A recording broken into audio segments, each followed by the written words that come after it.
Think of it, okay? Yan ang assignment ko sa'yo. Pag-isipan nyo dyan sa DBL. Yes, Madam. Dahil kapag hindi, next time, babatikusin ko kayo sa programa ko. Araw-arawin ko kayo. Promise. Gets? Okay. Move to the next. Madam Chair, can I add? Hindi nga, basta huwag ka na magdiskusyon sa akin, makipag-discuss sa akin. Maging si Senator Amy na nagsabi na hindi mo dapat, ilan libo ang sinasabi mong contractual? 12,000. Ba't di nyo naman gawing regular? Yun eh. Eh gusto nga ng DSWD, kaso tali yung kamay nila dahil sa inyo dyan sa DBM. Okay? Noted po, Madam. Very good. Good boy. Next question ko po, Mr. Secretary. In fact, ito, personal experience ko nakita ko. Yung mga tao ninyo, yung magdi-distribute ng AX, naka-backpack, puno ng pera, nag-jeep lang na ito tricycle, bakit po wala kayong service vehicle? Sana bigyan niyo po ng service vehicle or security man lang na para samahan po yung social worker. Paano kung na-hold up yun o na-kidnap dahil alam na bigayan na ng AX. Ito nakita ko talaga, Madam Chair, ng dalawang mata ko. Hindi ko na babanggitin saan ko nakita to. Baka mapag-initan eh. Naka-backpack, punong-puno ng, akala ko kung ano lang yung nasa laman ng backpack, yung pala pera na. Tapos yun na, i-disburse na yung cash. Nag-tricycle lang. Madam Chair, I will not dispute that. In fact, kahit ako, nag-worry ho ako every day. Dalawa ho yung issue namin ho dyan. Marami rin kaming special disbursing officers na hindi regular employees. Ibig sabihin, may mga empleyado ho binigyan kami ng permit ng COA sa dami ho ng payout simultaneous na hindi na siya regular employee pero pinahawakan namin ng pera. That is something that is worrisome. Yes, sir. Pero Mr. Secretary, two, ang issue ko, Mr. Secretary, is sana man lang mag-rent tayo ng vehicle, sasakyan. Mr. With security, especially kung pinag-usapan that person is carrying by hundreds of thousands of pesos. Paano kung nalaman ng mga hold-upper na may pera palang laman yan, hindi na-hold up siya. Dapat man lang sana mayroong ban with may kasama security para ma-secure po yung nagbibitbit ng pera. Madam Chair, yes, we'll take note of that. We will make sure na we work with the different regions to provide the necessary components para hindi sila unsafe. Specifically nga doon sa program, hindi po kami makapag-create ng regular positions. Excuse me, Madam Chair. Excuse me. Yes, Senator Tulfo, please. Sinabi mo non-permanent position, right? Yes. Kaya hindi sila maging permanent. 15 years na nga, kasasabi ko lang kanina, 20 years pa. Non-permanent. You call that non-permanent? 15 years na sila sa serbisyo? Non-permanent pa rin yan? Yeah. These are contractual positions. Kaya nga. Yes po. Hindi, ginamit mo kasi yung term na non-permanent. Ibig sabihin, hindi permanente. Temporary lang. Paano naging temporary yan? 15 years, 20 years, 25 years na nagtatrabaho yung mga tao doon. Just to Na bilang isang contractual, wala silang benefits. At yun yung sabi ka ng Senator Amy, dapat kayo yung social service, dapat kayong namumuna to make sure na makakuha ng social justice ang mga kababayan natin, kapwa natin, and yet kayo nag-violate ng tinatawag ng social justice.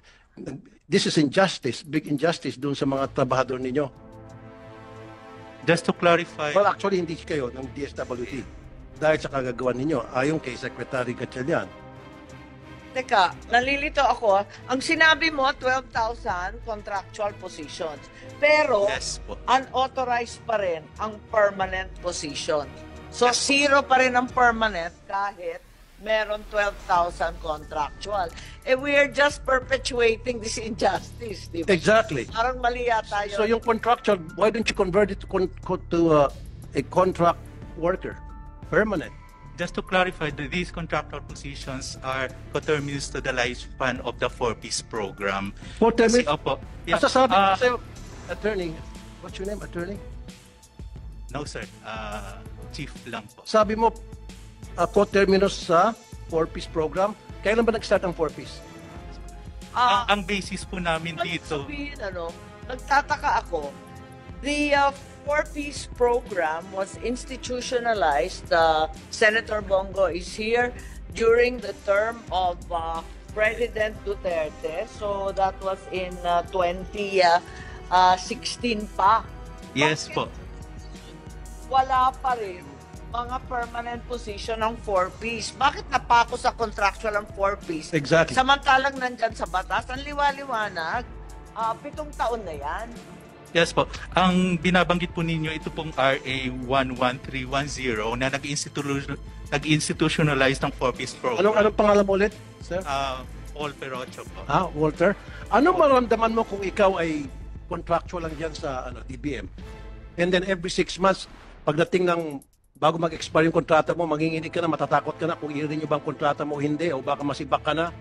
And then pag nagkasakit ka, wala kang benepisyo, how would you feel? Sige nga. Anong maramdaman mo? Yes, Senator. Hindi nga, sagutin mo ako. Just answer me. How would you feel? May pamilya ka, may mga anak ka, may sinusuportahan ka, may pinapaaral ka. Pagdating nung time na malapit na renew yung contract mo, nanginginig ka sa takot na baka hindi na ma-renew. Nagdarasal ka, sana ma-renew ulit yung contract ko. Sana wag ako masibak, sana wag akong pag-initan ng boss ko para hindi ako masibak dito. And then pag nagkasakit anak mo, anong gagawin mo?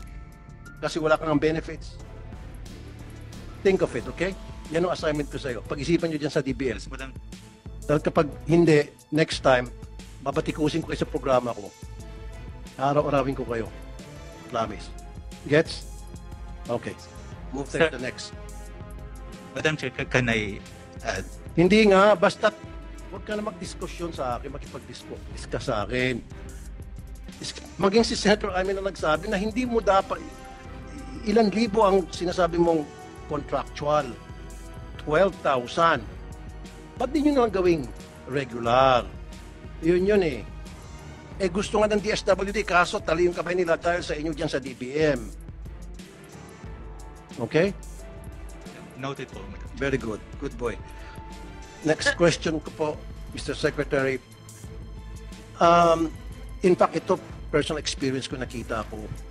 Yung mga tao ninyo, yung magdi-distribute ng AX, naka-backpack, puno ng pera, nag-jeep lang, tricycle, bakit po wala kayong service vehicle? Sana bigyan niyo po ng service vehicle or security man lang na para samahan po yung social worker. Paano kung na-hold up yun o na-kidnap dahil alam na bigyan na ng AX. Ito nakita ko talaga, Madam Chair, ng dalawang mata ko. Hindi ko na babanggitin saan ko nakita to. Baka mapag-initan eh. Naka-backpack, punong-puno ng, akala ko kung ano na yung nasa laman ng backpack, yung pala pera na. Tapos yun na, i-disburse na yung cash. Nag-tricycle lang. Madam Chair, I will not dispute that. In fact, kahit ako, nag-worry ho ako every day. Dalawa ho yung issue namin ho dyan. Marami rin kaming special disbursing officers na hindi regular employees.